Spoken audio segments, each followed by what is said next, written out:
Hello friends, this is Harish Italia. Welcome to Octet Life School, learning to love, loving to learn. ચલો આજે આપણે થોડો અભ્યાસને આગળ વધારીએ.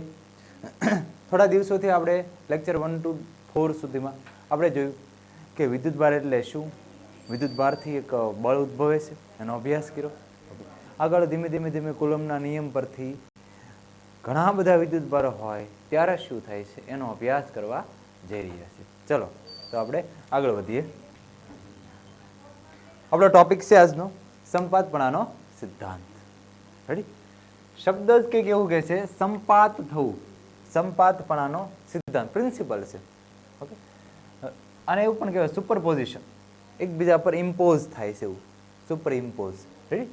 એવો કંઈક સિદ્ધાંત આજે ભણવા જઈ રહ્યા છીએ. આ પણ કંઈક સમથિંગ કુલમનો નિયમ બી છે એવું જ કહી શકાય. રેડી?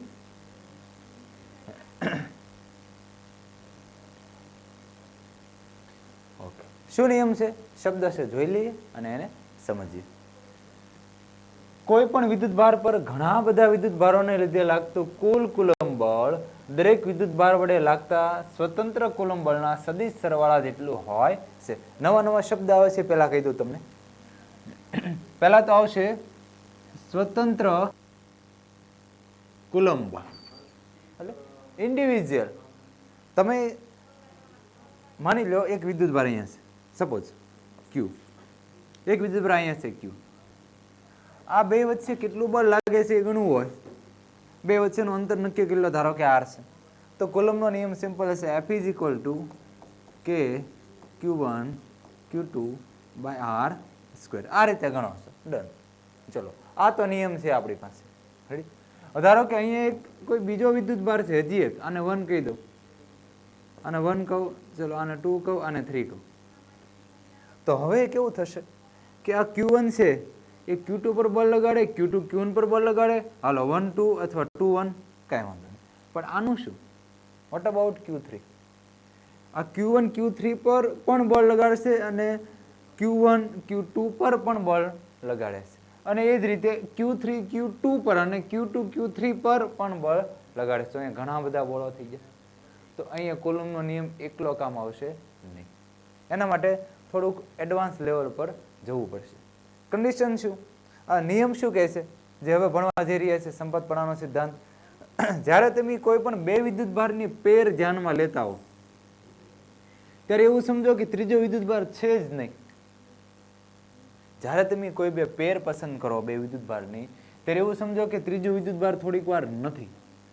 આ બે વચ્ચે લાગતું બળ મેળવો વિથ ડાયરેક્શન, એની દિશા. આ બેને ધ્યાનમાં લો, Q2 Q3 ને, ત્યારે થોડીક વાર આને ભૂલી જાઓ, તમારી પાસે Q1 છે જ નહીં. મતલબ Q1 Q2 ને Q3 વચ્ચે જે કંઈ બળ લાગે છે એમાં ઇન્ટરફિયર નથી કરતો એટ અ ટાઈમ. ફાઇનલી તો કરે જ છે, પણ જ્યારે તમે આ બંનેની વાત કરો છો ત્યારે Q1 નથી એવું સમજો, અને આ બે વચ્ચેનું બળ મેળવો, એની દિશા મેળવો. એટલે શબ્દ વાપરે છે સ્વતંત્ર કુલમ બળ. એટલે આને ઉપર આનું કે આની ઉપર આનું કે આનું ઉપર આનું, કોઈ પણ બીજાને થોડી વાર ભૂલી જાઓ, અને આવી રીતે અલગ અલગ બળો મેળવો, ઘણા બધા બળો મળશે. અને પછી અંતે તમે એનો સદિશ સરવાળો કરો. સરવાળો તો ખરો જ, પણ અહીંયા બળ જે છે એ સદિશ રાશિ છે, તેમનો સરવાળો, સદિશ સરવાળો કરો, અને અંતે જે તમને બળ મળશે એ કુલ કુલમ બળ હશે. ક્લિયર એટલું? ચલો તો આપણે મેળવીએ, એક ઇક્વેશન નામનું એવું છે, એ મેળવીએ. સ્ટેપ બાય સ્ટેપ આગળ વધીએ. માની લો આપણી પાસે એક સિસ્ટમ ઓફ ચાર્જીસ છે, એક વિદ્યુત ભારોનું તંત્ર છે. કેવું? અહીંયા બતાવ્યું છે. એક ઉગમ બિંદુ O થી શરૂ કરીને એક R1 સ્થાન સદિશે, અને આપણે તીર વડે દર્શાવી શકીએ, R1 સ્થાન સદિશે Q1 છે. આ ઉગમ બિંદુ છે.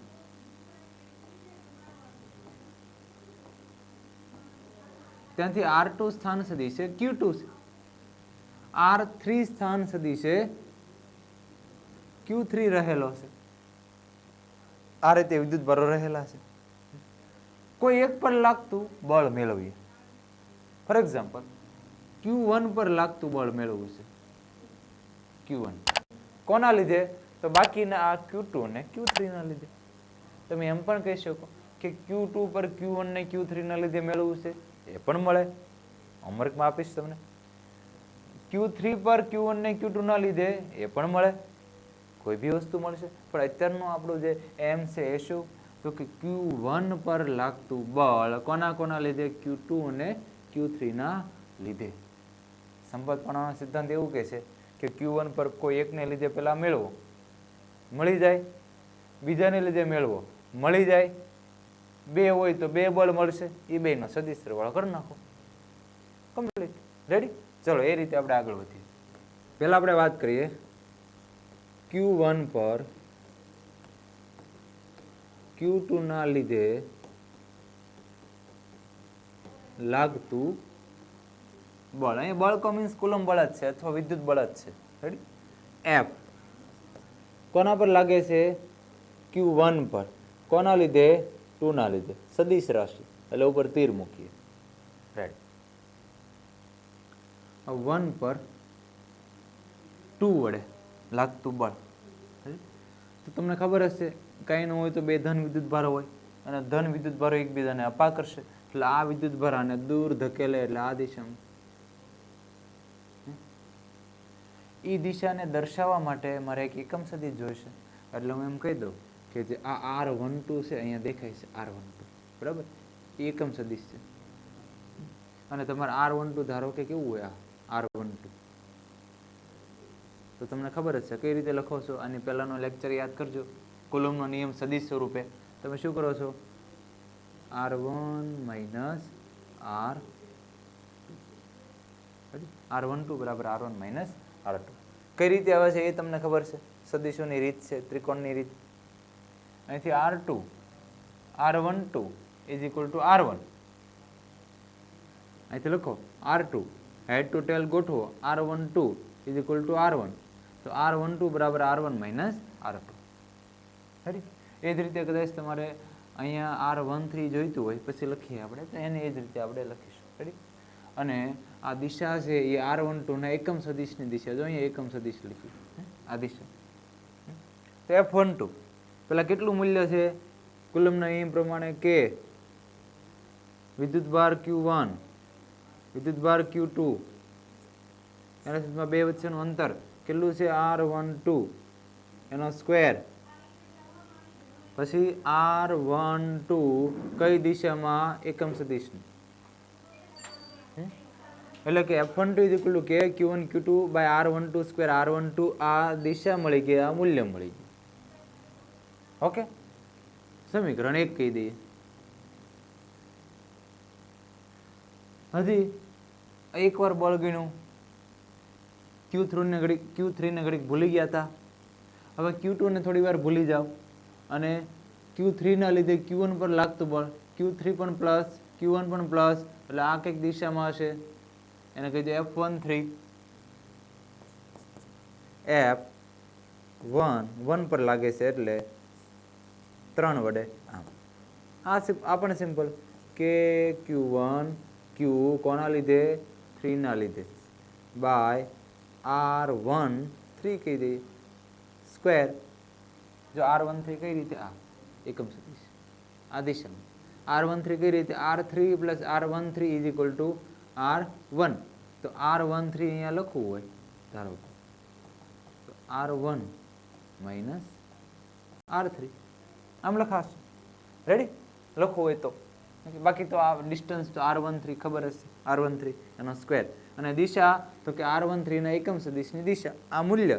અને હવે અહીંયા આવશે દિશા R13. Equation number 2. Ready? Q1 પર આ બે બળો લાગે છે, આકૃતિમાં દર્શાવેલા છે. હવે કુલ બળ મેળવવું હોય તો F કોના પર? 1 પર. ચલો આ 1 પર લાગતું બળ કુલ બળ F1 મેળવવું હોય તો તમે આ બંને બળોનો F12 પ્લસ F13 સરવાળો કરો. કેવો સરવાળો છે? આ સદિશ સરવાળો. જો મેં તીર દોર્યા છે.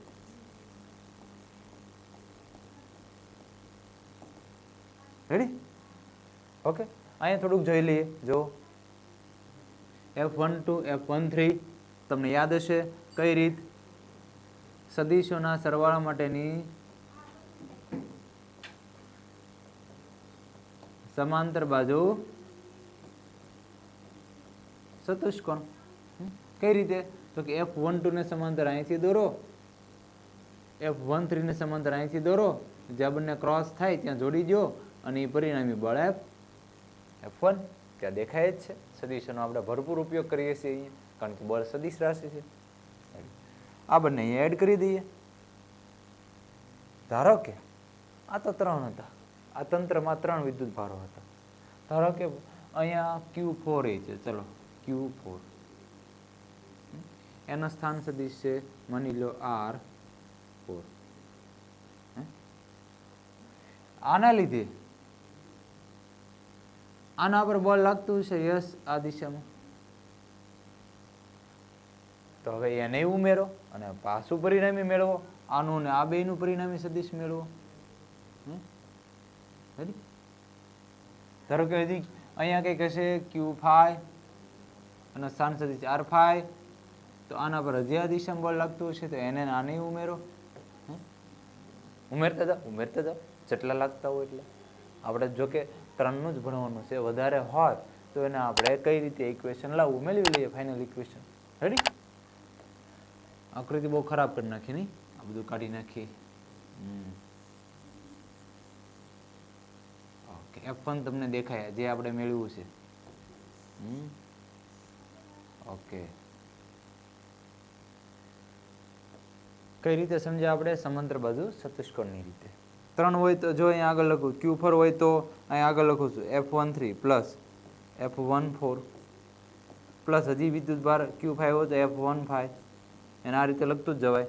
Plus up to plus F1n વિદ્યુત ભાર હોય તો F1n. એક પર n માના વિદ્યુત ભારને લીધે લાગતું બળ. ઉમેરતા જાઓ. રેડી? હવે શું કરવાનું છે? આગળ વધીએ. શું કરવાનું છે આપણે? તો F ઇઝ ઇક્વલ ટુ, અહીંયા હું લખી નાખું F12 plus F13 plus F14 plus F15 up to F1n. આ બધાની કિંમત લખીએ. પ્રીવિયસ સ્લાઇડમાં તમે જોઈ છે. F12 શું હતું?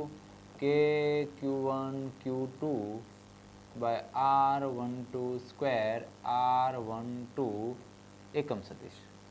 એ રીતે F13 કે Q1 Q3 R13 square R13 એકમ સદિશ. પ્લસ આ રીતે કન્ટિન્યુ રહેશે.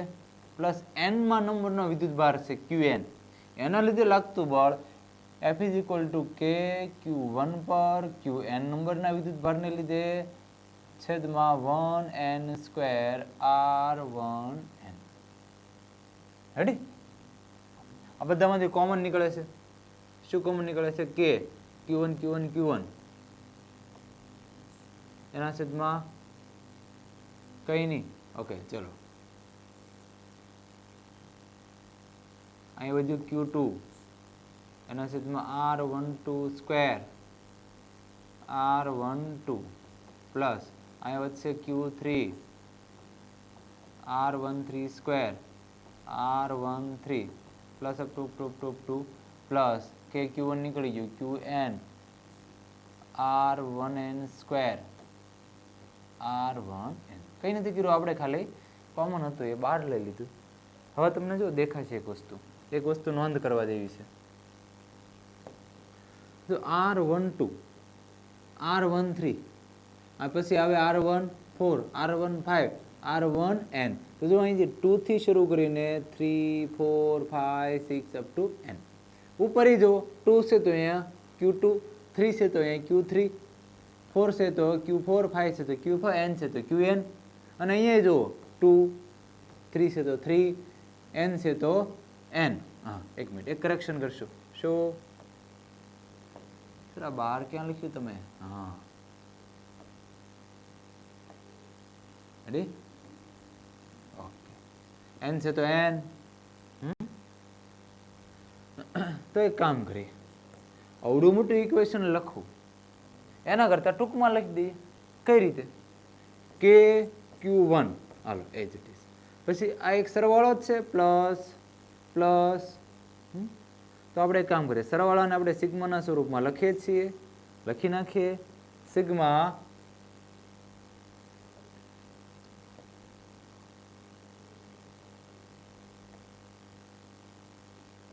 z ઇઝ ઇક્વલ ટુ ક્યાંથી શરૂઆત થઈ છે? 2 થી 2 to n. 2 થી શરૂ કરો, આગળ વધતા જાઓ. અહીંયા લખી નાખું QJ અને છેદમાં R1J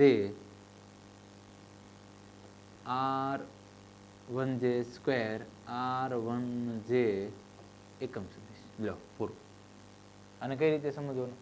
કે Q1 12 જ છે. પેલા J ઇઝ ઇક્વલ ટુ 2 મૂકો તો Q2 by R12 square R12 સિગ્માનો મતલબ પ્લસ કરો plus Q3 by R13 square R13 plus plus plus એમ ઉમેરતા જાઓ. રેડી? આ ઇક્વેશન થઈ ગયું. આ છે ફાઇનલ ફોર્સ F જે Q1 પર લાગી રહ્યું છે. અહીં જેની કિંમત 2 થી શરૂ કરવાની છે, જેની કિંમત 1 નથી લેવાની કારણ કે 1 પર તો બળ લાગી રહ્યું છે. અહીંયા 12 એવું છે. ઓકે. અને ધારો કે તમે એમ કહી દો QI J is not equal to I, એમ કહી દો. I નંબર I કોઈ પણ ધારો કે I નંબર પરનો વિદ્યુત ભાર છે એના પર લાગે છે તો I નહીં લેવાનું, જે નંબર હોય એ આગળથી શરૂ કરવાનું, 2 3 4 જે આવતું હોય. બરાબર? આ રીતે પણ લખી શકાય. ક્લિયર થાય છે મિત્રો? આપણે શું ભણ્યા? સંપાતપણાનો સિદ્ધાંત શું કહે છે? ઘણા બધા વિદ્યુત ભારો હશે, વિદ્યુત ભારોનું તંત્ર હશે, ત્યારે કોઈ એક વિદ્યુત ભાર પર બાકી બધાના લીધે લાગતું બળ મેળવવું હશે તો માત્ર કુલમનો નિયમ લાગુ પડશે પણ માત્ર કુલમનો નિયમ નહીં. એના માટે શું કરવું પડશે? સંપાતપણાનો સિદ્ધાંત. અને અંતે આપણે સદિશ સરવાળો કરીને કુલ બળ મેળવી શકીએ. રેડી? ચલો એક બે એક્ઝામ્પલ ગણીએ, તમને ખ્યાલ આવે, કોન્સેપ્ટ સમજાય. તમારે એનસીઆરટી ટેક્સ્ટ બુકનું એક ઉદાહરણ 1.6 છે. જો ધ્યાનપૂર્વક. L લંબાઈના સમબાજુ ત્રિકોણના શિરોબિંદુઓ 3 વિદ્યુતભાર Q1 Q2 Q3 દરેક Q બરાબર છે તેવા મૂકેલા છે. સૌથી પહેલા કોઈ પણ પ્રશ્ન હોય ધ્યાનપૂર્વક સાંભળો. L લંબાઈનો સમબાજુ ત્રિકોણ છે, મતલબ L L L બધું સમાન. આકૃતિ અહીંયા છે. રેડી? બધા પર Q1 Q2 Q3 જોઈ લો. Q1 Q2 Q3 બધા Q મૂલ્યના, આ પણ Q આ પણ Q, બધી લંબાઈ L, આ પણ L આ પણ L આ પણ L.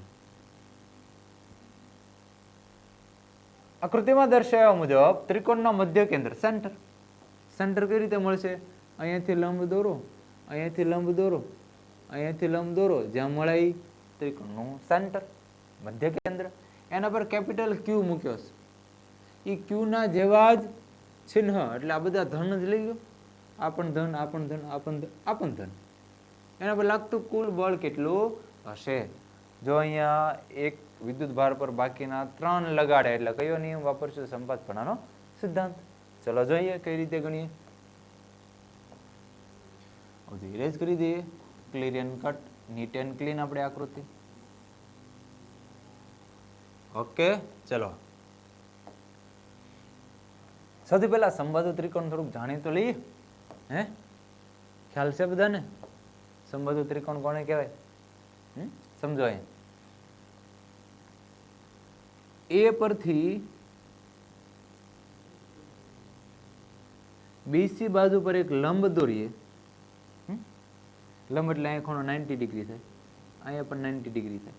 આ લંબ દોર્યો. આ એનું મધ્યબિંદુ O છે. તો આ શિરોબિંદુ A થી આ જે અંતર હશે આટલું, આના 3 ભાગ પડે એટલા 1 2 3, આ ડબલ જેટલું હશે અને સિંગલ જેટલું હશે, બધે આવું હશે. ધારો કે બી શિરોબિંદુથી વાત કરું, અહીંયાથી આમ લંબ દોરું અહીંયા, તો આના 2 ભાગ ને આના 1 ભાગ, 3 ભાગ પડશે. એટલે કદાચ કોઈ એમ પૂછે કે આ A થી O કેટલું? AO બરાબર. તો 2/3 એટલે 2 ભાગ જેટલું, 3 ના 2 ભાગ જેટલું, રાઈટ? 2/3. અને કોનું? A થી D નું. આમ આ સમજો ખાસ, સંબંધ માટે આવું લખીશું, AO અથવા BO અથવા CO અથવા BO અથવા તો CO કોઈ પણની વાત કરું, તો 2/3 AD અથવા 2/3 B થી અહીં કોઈક BE દોરું અથવા CF દોરું, જે દોરવું હોય, 2/3 D જેટલું થાય, 2/3 AD જેટલું. પણ AD તો તમને ખબર હોવી જોઈએ ને, આ AD કેટલું છે, આ આખું આખું તો ખબર હોવી જોઈએ. તો કઈ રીતે મેળવશું? ઘણી બધી રીત છે. એક રીત કઈ? તો કે આ તો કાટકોણ ત્રિકોણ, આ એક બાજુ L, રેડી, આ કર્ણ L, તો આ બાજુ તમને મેળવી હોય તો મળી જાય. કર્ણનો વર્ગ, L નો વર્ગ, આ બાજુનો વર્ગ, આ બાજુનો વર્ગ, એમ ગણો તો બી થઈ જાય. ચલો એ રીતે ગણી લઈએ. કર્ણનો વર્ગ L square is equal to એક બાજુ આ આટલું, આ બાજુ આ કેટલું છે, આખો L છે તો આટલું L/2, આ પણ L/2, તો L/2 સ્ક્વેર પ્લસ આ AD ખબર નથી, AD સ્ક્વેર ખબર નથી આપણને, AD સ્ક્વેર મેળવવાનું છે. AD સ્ક્વેર ને કરતા બનાવીએ, L square minus L square by 4, 4L square minus L square, 3L square by 4. AD બરાબર જોઈએ તો વર્ગમૂળ કરીએ, 3 નું વર્ગમૂળ √3, L સ્ક્વેર નું L, 4 નું 2, √3/2L મળી ગયું. ચલો હવે આપણે AO અથવા BO અથવા CO જે પણ જોઈએ છે,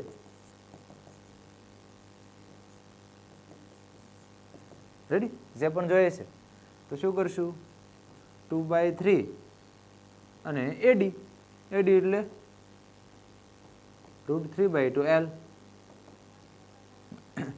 2 કેન્સલ, 3 √3 કેન્સલ, √3 તો એ વધ્યા, L/√3. Okay, AO is equal to BO is equal to CO is equal to L/√3. સમજાય છે મિત્રો? ફરીથી કહી દઉં, સમબાજુ ત્રિકોણ છે, મારે A થી O સુધીનું અંતર જોઈએ છે, B થી O સુધીનું અને C થી O સુધીનું અંતર જોઈએ છે. એના માટે પ્રોસેસ કરી. શું કામ આ પ્રોસેસ કરી? અંતર મારે શું કામ જોઈતું હતું? તો કે અહીંયા એક વિદ્યુતભાર Q મૂકેલો છે, એના પર આના વડે લાગતું બળ મેળવવા માટે આ અંતર તો જોશે ને, એટલે મેળવા. યાદ રાખજો, L/√3 અહીંયા લખી દઉં.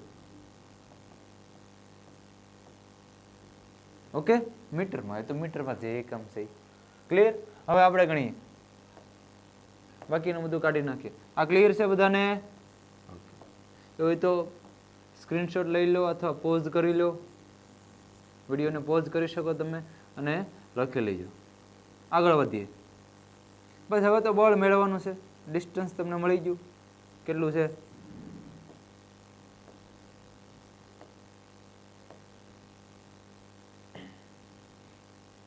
એક કામ કરીએ, હજી આકૃતિને ક્લીન તો કરી દઈએ અને સ્ટેપ બાય સ્ટેપ દેખાય છે ક્લિયર?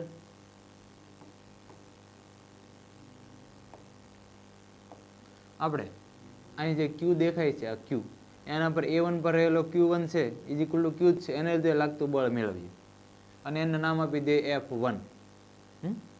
F1 મેળવીએ. એની દિશા એ કરશું આપણે, એટલે સદિશ F1 કેટલું બળ હશે? તો કે K, આપણો કુલમ્બનો નિયમ, Q1, કયા વિદ્યુતભારની વાત કરું છું? Q. કોના લીધે? Q1, એ Q જ છે ને, એ સ્મોલ Q. રેડી? બે વચ્ચેનું અંતર AO, એનો સ્ક્વેર કેટલું છે? AO અંતર, AO is equal to BO is equal to CO L/√3, એનો સ્ક્વેર એટલે L સ્ક્વેર, √3 સ્ક્વેર 3, છેદનો છેદ અંશમાં. આમ ડાયરેક્શન કઈ? A થી O તરફની. ઓકે, ચલો F1 રેડી. F2 મેળવીએ. Q2 ના લીધે B પર જે છે એના લીધે O પર રહેલો કેપિટલ Q છે એના પર લાગતું બળ F2. જોઈને ડાયરેક્શન કેમ આ રીતે હશે? આ કેમ આ રીતે છે? કારણ કે પોઝિટિવ પોઝિટિવ તો રિપેલ જ કરે, આ પોઝિટિવ તો આ રિપેલ જ કરે. ત્રણે ત્રણ બળ મેળવીએ, એક F1 એક F2. એ જ રીતે કે ક્યુ એ વિદ્યુત ભાર પણ સ્મોલ ક્યુ, ડિસ્ટન્સ એ પણ L/√3 છે, એટલે L² છેદનો છેદ અંશમાં. ડાયરેક્શન કઈ? બી થી ઓ તરફ, એટલે એની દિશામાં એકમ સદિશ મૂકી દઈએ. F3 એ જ રીતે મળી શકે. ચલો અહીં લખીએ F3 ઇક્વલ ટુ કે ક્યુ બધા સરખા જ છે વિદ્યુત ભાર, L²/3 અંતરે સરખું જ છે, અને એની ડાયરેક્શન સી થી ઓ તરફ. કુલ બળ મેળવવું હોય તો F બરાબર આ ત્રણે ત્રણનો સરવાળો, F1 plus F2 plus F3. આ બધું મૂકી શકીએ અહીંયા આપણે. આ બધું મૂકતી વખતે થોડુંક ધ્યાન રાખો, આ બધું તો કોમન છે, દેખાય છે?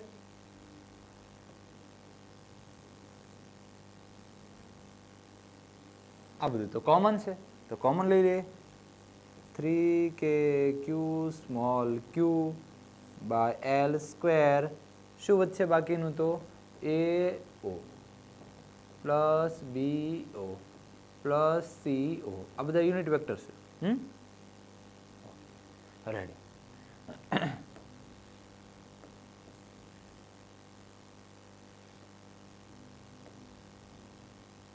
થોડુંક ધ્યાનપૂર્વક જોશો તો આ જવાબ છે 0 આવશે. કઈ રીતે કહું તમને? અહીંયા સાઈડમાં દોરું છું. આ F1, આ F2, આ F3.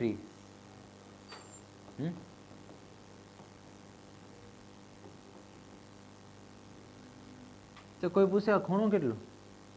આ ખૂણું કેટલું? સમબાજુ છે એટલે આ ત્રણે ત્રણ 120 120 120 ના હોય. આ ત્રણે ત્રણ ટોટલ તો 360 થાય જ. ટોટલ તો 360 થાય જ. 120 120 120.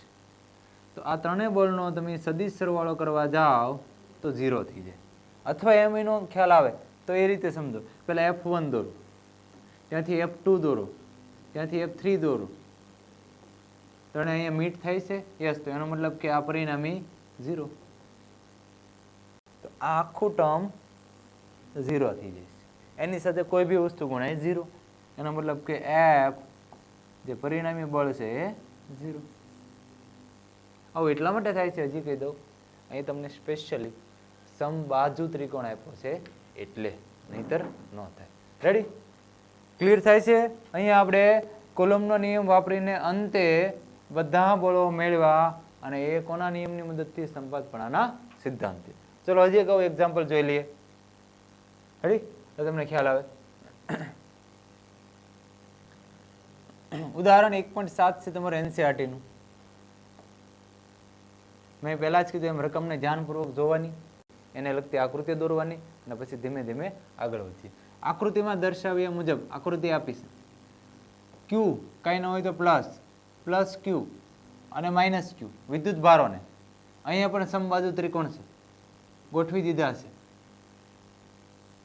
મૂકવામાં આવેલા છે. અહીં એક તંત્ર છે Q1 Q2 Q3 ત્રણનું. સમજો દરેક વિદ્યુત ભાર પર કેટલું બળ લાગશે અહીંયા દરેક પર મેળવીએ. Q1 પર રીતે મતલબ Q1 Q, Q2 Q અને Q3 માઇનસ. કેમ સમજો? આકૃતિ જો Q1 Q, Q2 પણ એક Q અને Q3 ને માઇનસ Q કહી. ચલો ત્રણ વિદ્યુત ભાર સમબાજુ ત્રિકોણ પર મૂકી દીધા. આ લંબાઈ L, આ લંબાઈ L અને આ લંબાઈ L, ત્રણ સમાન. ક્લિયર? હવે માની લો આ શિરોબિંદુ એ નામ આપ્યું, આના પર રહેલો Q1 છે, આના પર આ બાકીના બે બળ લગાડશે તો કઈ દિશામાં? આપણે પહેલા જોઈ લઈએ. આમનો આ Q1 Q, Q2 પણ Q, બે પોઝિટિવ, આ પણ પોઝિટિવ, આ પણ પોઝિટિવ, બંને એકબીજાને શું કરશે? અપા કરશે, રિપેલ કરે. તો આ Q આ Q પર F12 ની દિશામાં. આ 12 શું કામ લખ્યું? બે વડે એક પર લાગતું બળ. હવે આની વાત કરો. Q3 માઇનસ Q છે, માઇનસ છે, જુઓ માઇનસ. આ કાંઈ નહીં તો પ્લસ, એનો મતલબ તો પ્લસ માઇનસ શું કરે? એકબીજાને આકર્ષે, એટ્રેક્ટ કરે. તો આ વિદ્યુત ભાર આને પોતાની તરફ આકર્ષે. ચલો એને કહી દે F13. 13 શું કામ? 3 વડે 1 પર. આ બેનું પરિણામી મેળવો. પરિણામ મેળવવા સમાંતર બધું ચતુષ્કોણ હમણાં જ જોયું. આને સમાંતર દોરો, આને સમાંતર દોરો, જોડી દો. ચલો, એક ખાસ વાત કહું તમને. સમબાજુ ત્રિકોણ છે એટલે પેલા ક્લીન કરી દઈએ. સરસ સમજાઈ ગયું એટલું તો ઓકે. સમબાજુ ત્રિકોણ છે એટલે જ, નહીતર નહીં. આ જે મને ડાયરેક્શન મળે છે ને એ આને પેરેલલ છે. આવું થાય જ થશે. આ અમારે ડાયરેક્શન કેવું હોય ને તો બી થી અહીંયા અહીંયા નામ આપતા ભૂલી ગયા છે અને સી બિંદુ કહી દે. ચલો અહીંયા સી કહી દઈએ તો બી થી સી તરફ. રેડી? એ જ રીતે બધે જ આવું થશે. બી પાસે રહેલા આના પર વાત કરું તો 1 ને લીધે આના પર આ દિશામાં F21 2 પર લાગે છે એટલે 3 ને લાગતું હોય, 3 ને લીધે લાગતું હોય તો એ ઋણ અને ધન આકર્ષે. આ બેનું પરિણામ F2 તો એની પણ દિશા કઈ? તો એની દિશા આજે મળે એ AC ને સમાંતર મળશે.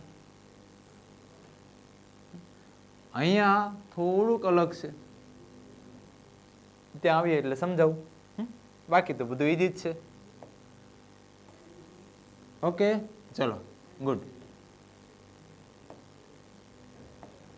પહેલા આપણે મેળવીએ એ પર રહેલ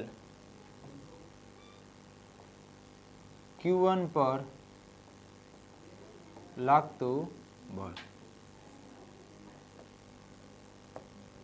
આના પર લાગતું બળ મેળવીએ. પહેલા મેળવીએ F12 બે ને લીધે 1 પર લાગતું બળ. કેટલું લાગતું હશે? કુલમ્બનો નિયમ કે આનો વિદ્યુત ભાર Q, આનો વિદ્યુત ભાર Q, બે વચ્ચેનું અંતર L, એનો સ્ક્વેર, ડાયરેક્શન કઈ? બી થી એ તરફ. ઓકે. F1 પર 3 ના લીધે લાગતું બળ મેળવીએ. 1 પર 3 ના લીધે આ જે બળ લાગે છે F13 કે વિદ્યુત ભાર Q. આનો વિદ્યુત ભાર જો એકવાર તમે ડાયરેક્શન નક્કી કરી દીધી તો પછી નિશાની નહીં મૂકવાની, નહીતર તો મિક્સઅપ થઈ જશે. ડાયરેક્શન કેવી છે અને નિશાની મૂકવી છે, બરાબર? કાં તો તમે ડાયરેક્શન નક્કી કરી છે તો હવે ખાલી મૂલ્ય લઈ લો કે Q. કન્ફ્યુઝન નથી થતું ને? માઇનસ કેમ નથી લેતો? માઇનસ છે નિશાની એટલે તો આ દિશા લીધે, નહીતર તો આ દિશા આવે. હવે પાછું માઇનસ નહીં મૂકો ને તો બદલાઈ દે કે Q અંતર તો L જ છે અને કઈ દિશામાં? એ થી સી તરફ. આ દિશા અહીં સી કહી એ થી સી તરફ. રેડી? પરિણામી બળ F1 F12 plus F13. Common આ બધું છે તે કે Q square by L square BA plus AC. આ એકમ સદિશ. રેડી? મૂલ્ય અને એકમ સદિશ. ઓકે, મૂલ્ય અને એકમ સદિશ. ચલો ફરીથી લખી દઉં. Okay, F1. કોઈ જણાવશે મને આ બે વચ્ચે આ એંગલ કેટલો હશે? કારણ કે તમને યાદ દેવરાવું, સદિશ ધોરણ 11 બહુ યાદ દેવરાવવું પડે. તમારી પાસે એક સદિશ A હોય, એક સદિશ B હોય, બે વચ્ચેનો ખૂણો થીટા હોય તો આ બેનું પરિણામી ધારો કે R અહીંયા કંઈક મળે છે તો એનું મૂલ્ય કઈ રીતે મળે તમને? R ઇઝ ઇક્વલ ટુ એનું મૂલ્ય અંડર રૂટ સદિશ A ના મૂલ્યનો વર્ગ પ્લસ સદિશ B ના મૂલ્યનો વર્ગ પ્લસ 2AB એનું મૂલ્ય B નું મૂલ્ય cos થીટા. બે વચ્ચે થીટા જ હોય. તો આપણે એવી જ રીતે મેળવીએ. F1 ની કિંમત મેળવી લઈએ. દિશા તો ખબર જ છે તમને, અહીંથી આ સમાંતર થશે BC ને સમાંતર. તો F1 નું મૂલ્ય મેળવવું છે, બરાબર? તો આ જે બે બળો છે આ 1 અને 2,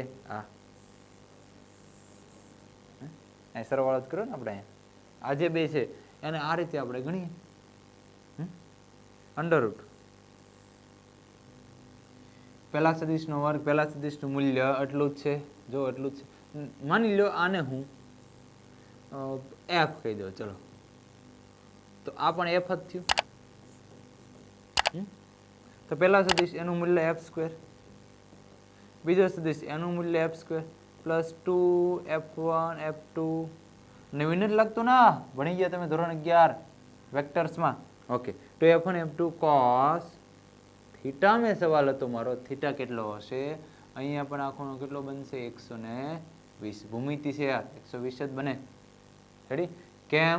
તો કે આ ખૂણો કેટલો હોય? સમબાજુ ત્રિકોણ છે એટલે 60. તો 180 માઇનસ 60 120, કારણ કે આખો 180. તો 180 માઇનસ 60 120 cos 120. તમને એ બી ખબર હશે, cos 120 બરાબર -1/2. આવી બી ખબર હોવી જોઈએ, ગણી શકાય. કયું ઉચ્ચારણ છે, આ છે, તે છે વગેરે. હવે અહીંયા ગણતરી કરીએ. f is equal to under root f1 કહીએ છીએ, f1 is equal to f 2f square plus 2 f1 f2 f એ બધા f જ છે. f1 કહીએ 2 કહીએ એ હરખા જ છે. f1 f2 f એ રીતે 2f સ્ક્વેર cos 180 -1/2. 2 ને 2 cancel, 2f square minus f square એટલે ખાલી f સ્ક્વેર. તો f1 is equal to f એટલે એ કેટલું? kq square by l square. આટલું જ બોલ. દિશા કેવી હોય તો f1 ની દિશા સાથે kq square by l square કઈ દિશામાં?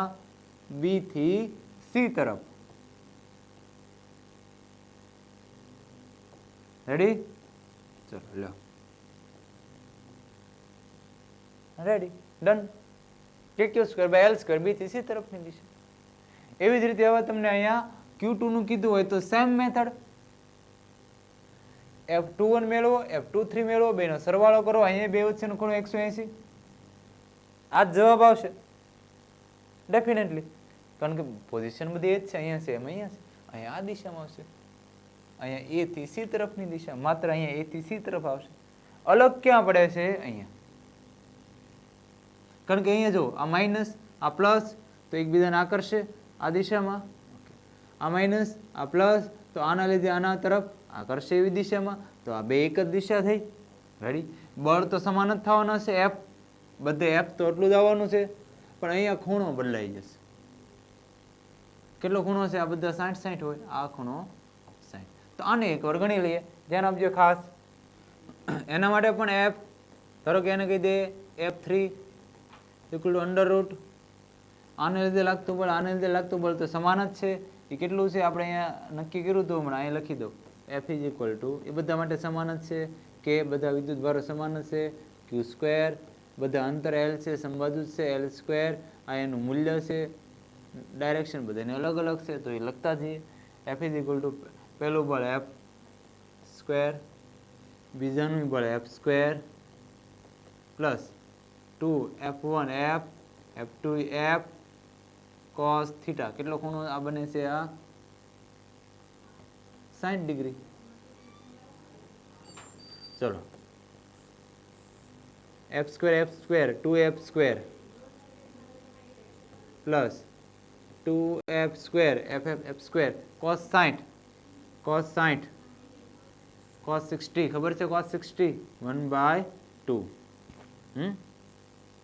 ખબર છે ને? cos 60 1/2. 2f સ્ક્વેર, 2 ને 2 કેન્સલ, પ્લસ f સ્ક્વેર કેટલા થશે? 3f સ્ક્વેર અને f3 બરાબર 3 રૂટ અને f સ્ક્વેર f. જો લખવું હોય તો √3 f એટલે શું હતું? kq square by l square. Direction કેવું હોય તો કઈ ડાયરેક્શન? નીચે તરફ. અહીંથી આમ નીચે તરફ લખી દેવાનું, નીચે તરફ. અથવા અહીંયા આપીને અહીં બિંદુ ડી કહી દો, AD ની દિશામાં. C ઉપર છે, સોરી C ઉપર છે તો CD ની દિશામાં. અથવા અધો દિશામાં, એમ લખી દો. રેડી? આમ લખશું. ક્લિયર થાય છે? આપણે આના પર પણ, આના પર પણ અને આના પર પણ એકબીજાને લીધે લાગતા બોલવા મેળવીને એનો સદિશ સરવાળો કર્યો. That's it. અને આ સૂત્રનો એક ઉપયોગ કર્યો છે. આ સૂત્ર કોસાઇન સૂત્ર કહેવાય. રેડી? એનો આપણે ઉપયોગ કરી રહ્યા છીએ. તો મિત્રો આજે ખ્યાલ આવ્યો સંપાતપણાનો સિદ્ધાંત શું, એને લગતા બે એક્ઝામ્પલ પણ જોઈએ. હવે વધારે ક્લિયર થયું હશે કે ઘણા બધા વિદ્યુતભારો હશે, વિદ્યુતભારોનું તંત્ર હશે, ત્યારે કુલમનો નિયમ ઉપરાંત સંપાતપણાનો સિદ્ધાંત તમને કામમાં આવે છે. રેડી? ઓકે. તો વિદ્યાર્થી મિત્રો, જો તમને આ વિડીયો પસંદ આવ્યો હોય તો યુટ્યુબ પર તમે લાઈક કરી શકો છો, સબસ્ક્રાઈબ કરી શકો છો, અને તમે ઇન્સ્ટા છે, ટેલિગ્રામ છે, ફેસબુક છે, એના પર ફોલો કરી શકો છો. Thank you.